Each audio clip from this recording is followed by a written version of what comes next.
श्री स्वामी समर्थ. स्वामी महाराज तुमच्या सर्व चांगल्या इच्छा पूर्ण करो ही स्वामींच्या चरणी प्रार्थना करते आणि आजच्या या नवीन व्हिडिओला सुरुवात करते. येत्या 30 एप्रिलला वार बुधवार या दिवशी आलेली आहे अक्षय तृतीया.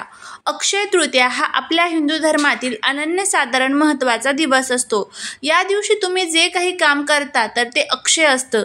त्यामुळे या दिवशी आपल्या पितरांची सेवा करायची असते. संपूर्णपणे हा दिवस आपल्या पितरांच्या सेवेसाठी समर्पित असतो. त्याचबरोबर या दिवशी माता लक्ष्मी आणि भगवान विष्णूंची देखील उपासना केली जाते. माता लक्ष्मी आणि भगवान विष्णूंची उपासना केल्यामुळे आपल्या घरातील पैशांच्या अडचणी, घरामध्ये असणारे दुःख, संकटे कायमचे दूर होत असतात. घरामध्ये स्थिर आणि त्याचबरोबर स्थायी लक्ष्मी आपल्याला प्राप्त होत असते. तर असाच एक प्रभावी असा उपाय अक्षय तृतीयेच्या दिवशी आपल्याला करायचा आहे. अक्षय तृतीयेला सकाळी आपल्याला या ठिकाणी एक दिवा लावायचा आहे.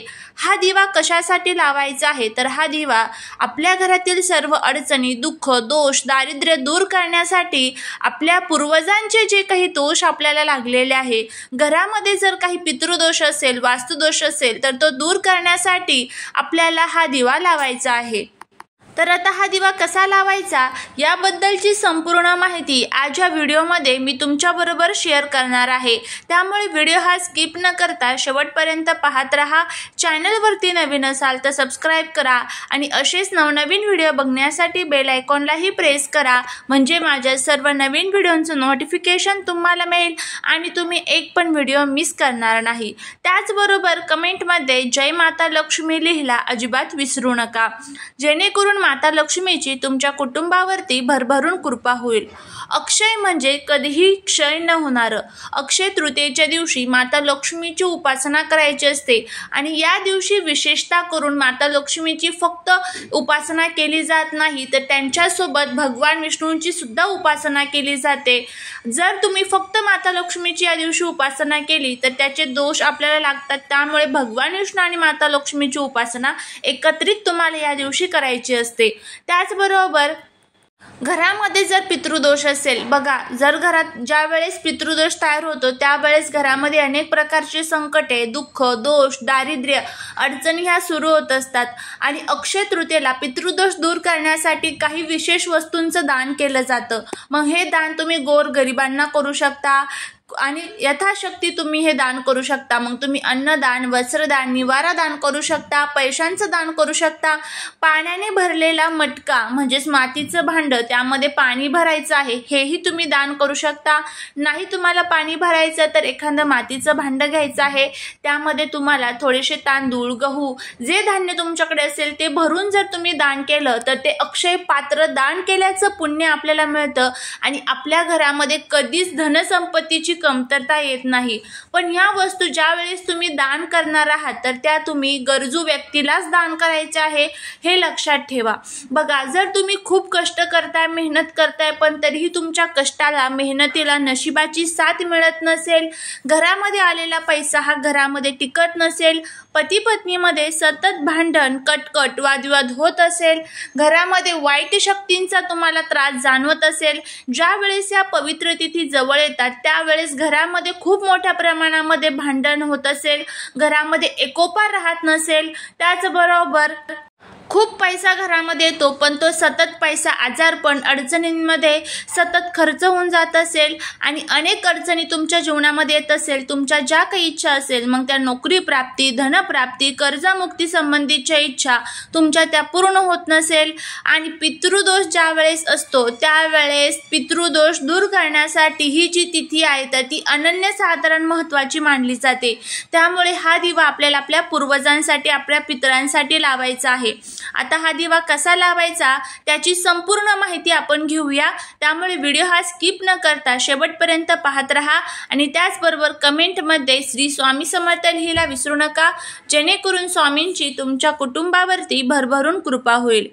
त्याचबरोबर बघा, दिवा हा बुद्धीचे, ज्ञानाचे आणि त्यागाचे प्रतीक असतो. दिवा ज्या प्रकारे आपल्याला अंधाराकडनं प्रकाशाकडे नेण्याचं काम करत असतो, त्याच पद्धतीने ज्या प्रकारे ह्या दिव्याची ज्योत असते, आपल्याला जसं प्रकाशाची गरज असते तशीच आपल्या पूर्वजांना सुद्धा प्रकाशाची गरज असते. आपल्या संपूर्ण जे 12 महिन्यांचं एक वर्ष असतं, तर तो त्यांचा एक दिवस असतो. इतका खडतर प्रवास हा आपल्या पूर्वजांचा असतो. त्यामुळे पूर्वजांच्या आत्म्याला शांती मिळण्यासाठी, त्यांच्या जीवनामध्ये सुद्धा हा जो प्रकाश आहे तर तो निर्माण होण्यासाठी, त्यांचा पुढचा जो प्रवास आहे तर तो सुखकर होण्यासाठी आपल्याला हा दिवा लावायचा आहे.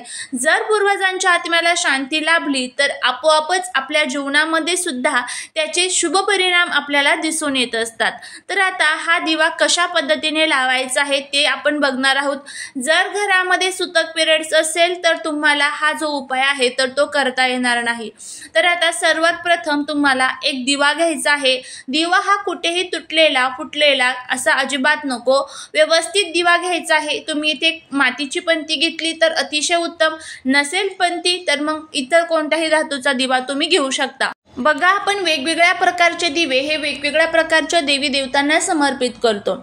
माता लक्ष्मीला प्रसन्न करण्यासाठी आपण तुपाचा दिवा लावतो, हनुमंतरायांसाठी आपण चमेलीच्या तेलाचा दिवा लावतो, शनिदेवांसाठी आपण मोहरीच्या तेलाचा दिवा लावतो. अशा वेगवेगळ्या प्रकारचे दिवे हे वेगवेगळ्या प्रकारच्या देवी देवतांसाठी आपण समर्पित करतो. अशाच पद्धतीने आपल्या पूर्वजांसाठी सुद्धा दिवे जे आहेत तर ते समर्पित केलेले असतात. तर अक्षय तृतीयेच्या दिवशी तुम्हाला हा दिवा, एक प्लेट घ्यायची आहे. त्या प्लेटमध्ये सर्वात प्रथम खाली तुम्हाला तांदूळ ठेवायचे आहे. त्या तांदळावरती तुम्हाला हा जो दिवा आहे तर तो ठेवायचा आहे. कापसाची वात घ्यायची आहे. 2 वातींची एक वात एकत्र करायची, त्या दिव्यामध्ये टाकायची आहे. आणि ह्या दिव्यामध्ये तुम्हाला मोहरीचं जे तेल असतं तर ते तेल टाकायचं आहे. शक्यतो करून मोहरीचं तेल टाकण्याचा प्रयत्न करा, कारण मोहरीच्या तेलामध्ये जी नकारात्मकता असते, जे घरातील दोष असतात तर ते शोषून घेण्याची खूप मोठ्या प्रमाणात ताकद असते. पण नसेल तुमच्याकडे मोहरीचं तेल तर मग तुम्ही जे कोणतं तेल तुमच्याकडे असेल ते तेल वापरलं तरीही चालेल. पूजेसाठीचं तेल असतं आपल्याकडे ते वापरू शकता. त्याचबरोबर ह्या दिव्यामध्ये तुम्हाला काळे तीळ टाकायचे आहे, कारण हा दिवा आपण आपल्या पूर्वजांसाठी लावत आहोत. त्यामुळे काळे तीळ टाकायला अजिबात विसरू नका. त्यानंतर तुम्हाला तुमचे हातपाय जे आहेत तर ते स्वच्छ धुवून घ्यायचे आहे आणि त्यानंतर ह्या उपायाला सुरुवात करायची आहे. सकाळी 11:30 ते 12 या कालावधीमध्येच तुम्हाला हा दिवा लावायचा आहे. हा कालावधी आपल्या पूर्वजांचा असतो अक्षय तृतीयेच्या दिवशी, तर या कालावधीमध्ये तुम्हाला हा दिवा लावायचा आहे. तर काय करायचं आहे, तुम्हाला तुमच्या घरातील दक्षिण दिशेला तुम्हाला तोंड करून बसायचं आहे. तुम्ही हॉलमध्ये बसा, बेडरूममध्ये बसा, काहीच अडचण नाही. फक्त दक्षिण दिशेला तोंड करून बसायचं आहे. खाली बसण्यासाठी आसन घ्यायचं आहे.